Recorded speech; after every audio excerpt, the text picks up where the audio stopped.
Hi friends, ఎలా ఉన్నారు? Credit card అప్పులు రికార్డు స్థాయిలో పెరిగాయి. 11.11 crore యాక్టివ్ క్రెడిట్ కార్డ్స్ ఇప్పుడు ఇండియాలో ఉన్నాయి. 6,742 కోట్ల డిఫాల్ట్. ఇంత అమౌంట్ అప్పు తీసుకునే వాళ్ళు తిరిగి ఇవ్వలేకపోతున్నారు. 2.9 lakh crore టోటల్ డ్యూస్ అంటే బకాయిలు ఉన్నాయి. ఇందులో 41% ఫస్ట్ టైం బారోవర్స్, కొత్తగా అప్పు తీసుకున్న వాళ్ళు 41% ఉన్నారు. అలాగే రూపే యూపీఐ ద్వారా 63,826 కోట్ల పైగా స్పెండింగ్ పెరిగిందంట. ఇది కేవలం కన్వీనియన్స్ కోసం చేస్తుంది కాదు, it's driven by aspiration and insecurities. అంటే ఆశలు, కోరికలు, అలాగే అభద్రతా భావం వల్ల ఇది జరుగుతుంది. ఇప్పుడు ముఖ్యమైన క్వశ్చన్ ఏంటంటే, are we building financial freedom or a debt trap?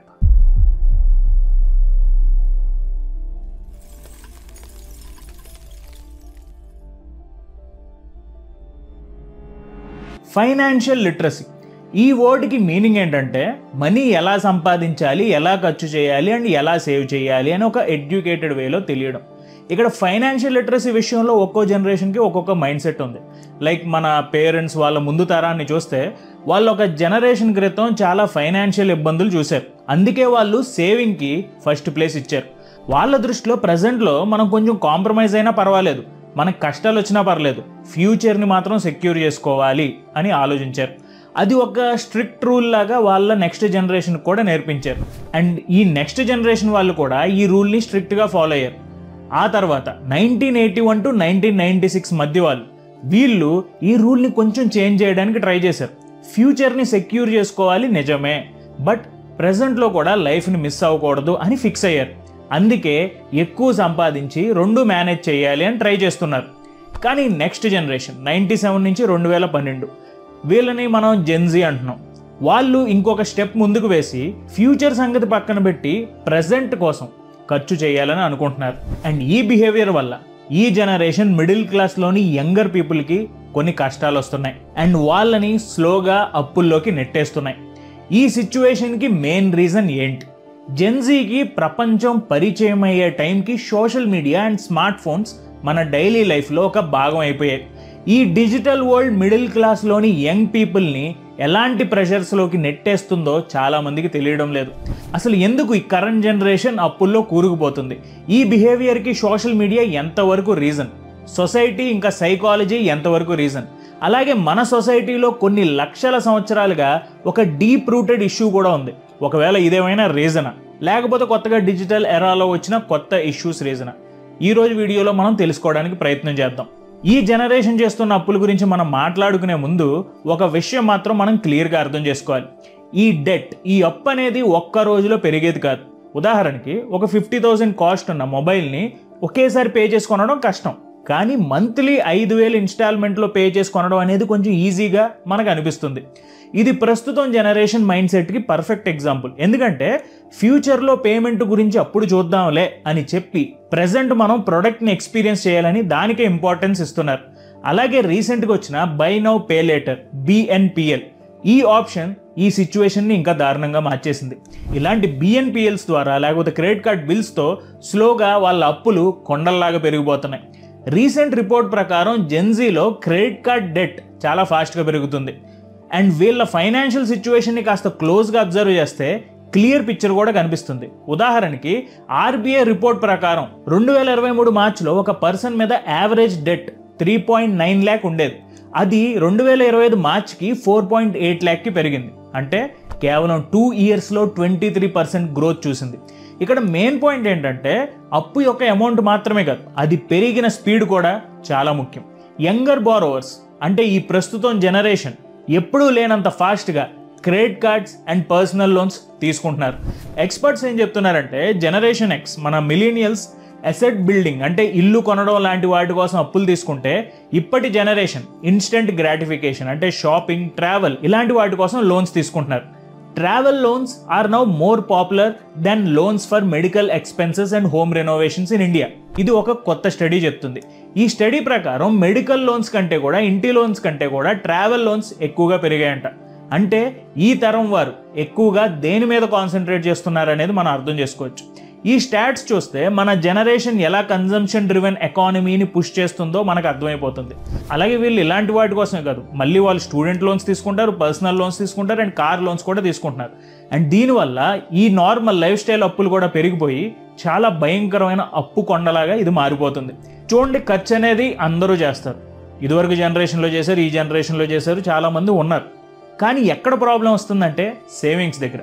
ఇక్కడ ఒక ఇంట్రెస్టింగ్ ఫ్యాక్ట్ ఏంటంటే 55% ఈ ప్రస్తుతం ఉన్న జనరేషన్కి ఎమర్జెన్సీ సేవింగ్స్ లేవంట. అంటే ఇప్పటికిప్పుడు ఒక ఎమర్జెన్సీ వచ్చిందనుకోండి, మన చేతిలో 1,00,000 కానీ 50,000 కానీ అవసరానికి లేవు.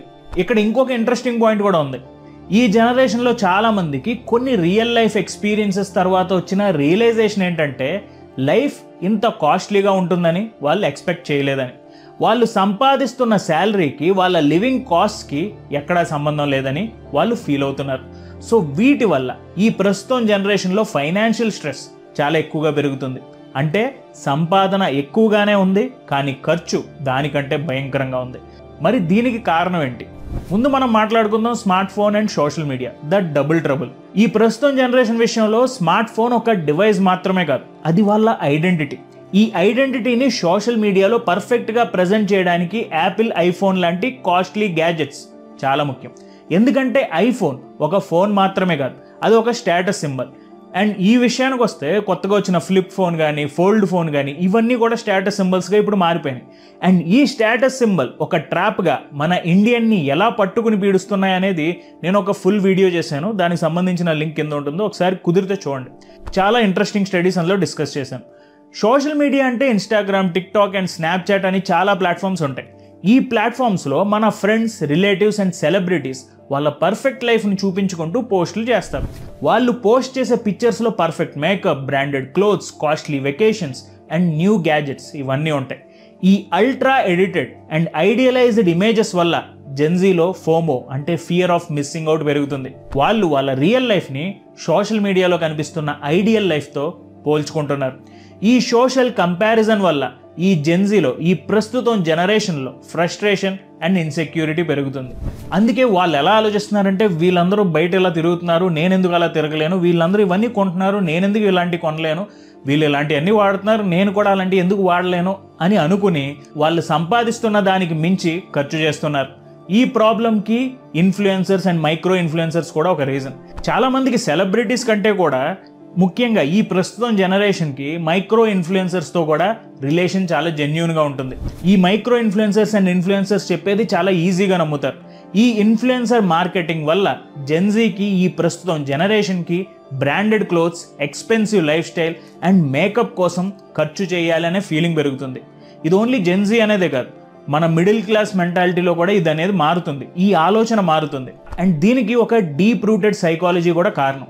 ఈ బిహేవియర్ని మనం సైకాలజీ యాంగిల్లో చూస్తే అది ఇప్పటి ప్రాబ్లం కాదు. మానవుడికి సొసైటీలో ఒక స్టేటస్ కావాలి అని అనుకోవడం ఎప్పటి నుంచో ఉంది. దీన్నే కాన్స్పిక్యూయస్ కన్జంప్షన్ అని అంటారు. దీని మీనింగ్ ఏంటంటే కేవలం నా దగ్గర మనీ ఉంది అని చూపించడానికి కొన్ని కాస్ట్లీ ఐటమ్స్ కొని అది బయట జనాలకి చూపిస్తారు. సింపుల్గా వెల్త్ ప్రొజెక్షన్ అని చెప్పొచ్చు. ఇది ఓల్డ్ జనరేషన్లో కాస్ట్లీ కార్స్, జ్యువెలరీ రూపంలో ఉండేది. కానీ ఇప్పుడు iPhone, branded clothes and vacations రూపంలో మనకు కనబడుతుంది. ఇక్కడ మనం ఒకటి నోట్ చేసుకోవాలి, ఈ ప్రస్తుతం జనరేషన్కి స్టేటస్ కావాలి అని అనుకోవడం మన ఎవల్యూషన్లో ఒక పార్ట్. ఎందుకంటే మన పూర్వీకుల నుంచి ఇప్పుడు ప్రస్తుతం జనరేషన్ వరకు అందరికీ సొసైటీలో ఎక్కువ రికగ్నిషన్ కోసం ఒక స్టేటస్ని మెయింటైన్ చేసేవారు. కానీ ఇప్పుడు ఈ ప్రజెంట్ జనరేషన్కి ఆన్లైన్ సొసైటీలో రికగ్నిషన్ కోసం ఒక స్టేటస్ కావాలి అని అనుకుంటున్నారు. ఈ సైకలాజికల్ నీడ్ని బ్రాండ్స్ చాలా క్లెవర్గా వాడుకుంటున్నాయి. బ్రాండ్ మార్కెటింగ్లో ఫోమో, ఫియర్ ఆఫ్ మిస్సింగ్ అవుట్ని ఈజీగా చూపిస్తున్నాయి. జనాల్లో అర్జెన్సీని లేపడం, ఎక్స్క్లూజివిటీని చూపించడం ఇలాంటి టాక్టిక్స్ యూజ్ చేస్తున్నాయి. Limited edition products and count down టైమర్స్తో జెన్జీకి ఇప్పుడే కొనాలి, ఇప్పుడే కొనుక్కుంటే మళ్ళీ దొరకదు అనే ఫీలింగ్ లేపుతున్నారు. అండ్ దాంతో వీళ్ళు ఉచ్చులో పడుతున్నారు. సో వాళ్ళు మనీ ఉన్నాయా లేదా అప్పు అవుతుందేమో అన్న ఆలోచన చేసే టైం లేకుండా ఇంపల్సివ్గా కొనేలాగా చేస్తున్నారు. అండ్ దీనికి బాగా ఉపయోగపడుతుంది ఇంకొకటి, the BNPL trap, by now pay later. ఈ సర్వీస్ గురించి స్పెషల్గా మాట్లాడుకోవాలి. ఈ ప్రస్తుతం జనరేషన్కి, మిడిల్ క్లాస్ జనాలకు కూడా బిఎన్పిఎల్ చాలా ఇష్టం. ఎందుకంటే అది ఇంట్రెస్ట్ ఫ్రీ అని చాలామంది అనుకుంటారు. నేను ఒక కాస్ట్లీ పేర్ ఆఫ్ షూస్ కొనాలి అనుకుంటే అది ఈజీగా ఒక 4 ఇన్స్టాల్మెంట్లో పే చేయొచ్చు. ఈ సర్వీస్ ఒక ఇల్యూజన్ ఆఫ్ కంట్రోల్ అండ్ ఫ్లెక్సిబిలిటీని చూపిస్తుంది. కానీ బిఎన్పిఎల్ సర్వీస్ వల్ల ఖర్చు భారం అనేది తక్కువ అవుతుంది అని అనుకుంటారు, కానీ మనీ ఇన్స్టెంట్లీ పే చేయకుండా ఉండడం వల్ల మనకి తెలియకుండా మనం ఓవర్ స్పెండింగ్ చేసేస్తున్నాం. ఒక సర్వే ప్రకారం ప్రజెంట్ జనరేషన్లో చాలామంది మిడిల్ క్లాస్ పీపుల్లో 3/4 మంది బిఎన్పిఎల్ వాడి ఓవర్ స్పెండ్ చేస్తున్నారు.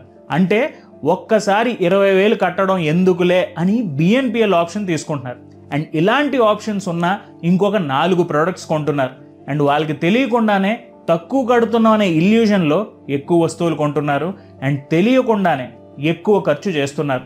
అండ్ అలాగే ఇలా కొన్న తర్వాత నలుగురిలో ఒకరు పేమెంట్స్ మిస్ అవుతున్నారు. ఈ మిస్ అయిన పేమెంట్స్ వల్ల భారీగా పెనాల్టీస్ పడుతున్నాయి అండ్ దానివల్ల క్రెడిట్ స్కోర్ పడిపోతుంది.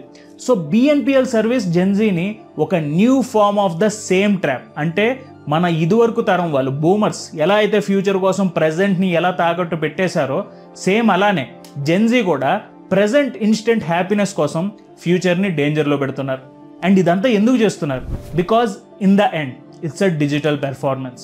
సొసైటల్ ఇమేజ్ ప్రొజెక్షన్ అంటే నువ్వు సొసైటీలో ఎలాంటి పొజిషన్లో ఉన్నావో అందరికీ చూపించుకోవడం అనమాట. పాత రోజుల్లో ఇది కొంచెం కష్టంగా ఉండేది, ఎందుకంటే ఏదైనా ఫంక్షన్ జరిగితే కానీ లేకపోతే ఏదైనా పెళ్ళి ఇలాంటివి జరిగితే మనం అంతా బంగారం వేసుకుని పట్టు చీరలు కట్టుకుని లేకపోతే మంచి మంచి బట్టలు వేసుకుని మంచి మంచి కార్లు వేసుకుని మనం ఆ ఫంక్షన్లకు వెళ్ళే వాళ్ళం, అందరూ చూపించుకునే వాళ్ళం. కానీ ఈ డిజిటల్ ఎరా సోషల్ మీడియా వల్ల అది చాలా సింపుల్ అయిపోయింది. ఒక్క ఫోటో ఆన్లైన్లో అప్లోడ్ చేస్తే చాలు లోకం మొత్తం చూస్తుంది.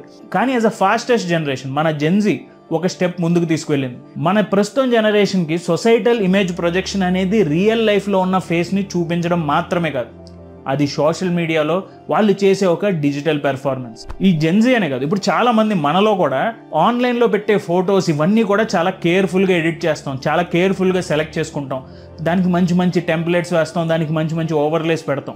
ఎందుకంటే సోషల్ మీడియాలో మనలోని ద బెస్ట్ వెర్షన్ని చూపించాలి అని మనం అనుకుంటున్నాం. మనం ఏదైతే అనుకుంటున్నాం ఈ పర్ఫెక్ట్ లైఫ్ ఇమేజ్ని మెయింటైన్ చేయాలి అనే ప్రెషర్ వల్ల మనలో యాంగ్జైటీ, లో self esteem and body image issues కూడా పెరుగుతున్నాయి. అందుకే మనం branded clothes, expensive skin care and costly fitness routines కోసం ఖర్చు చేస్తున్నాం. ఇక్కడ ఉన్న మెయిన్ సైకలాజికల్ పాయింట్ ఏంటంటే మన జనాలకి బిలాంగింగ్ అండ్ వ్యాలిడేషన్ చాలా ఇంపార్టెంట్. ఈ ప్రస్తుతం జనరేషన్కి అండ్ మనందరికి కూడా ఇది లైక్స్, షేర్స్ అండ్ కామెంట్స్ రూపంలో ఈజీగా వచ్చేస్తుంది. ఈ వ్యాలిడేషన్ కోసం మనం ఎంతైనా ఖర్చు చేస్తున్నాం.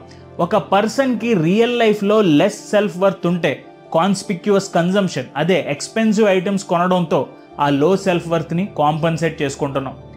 అది ఒక టెంపరీ రిలీఫ్ మాత్రమే ఇస్తుందని మనం తెలుసుకోలేకపోతున్నాం, ఎందుకంటే అది లాంగ్ టర్మ్లో మనల్ని అప్పుల్లోకి నెట్టేస్తుంది. సో కంక్లూజన్ ఏంటి?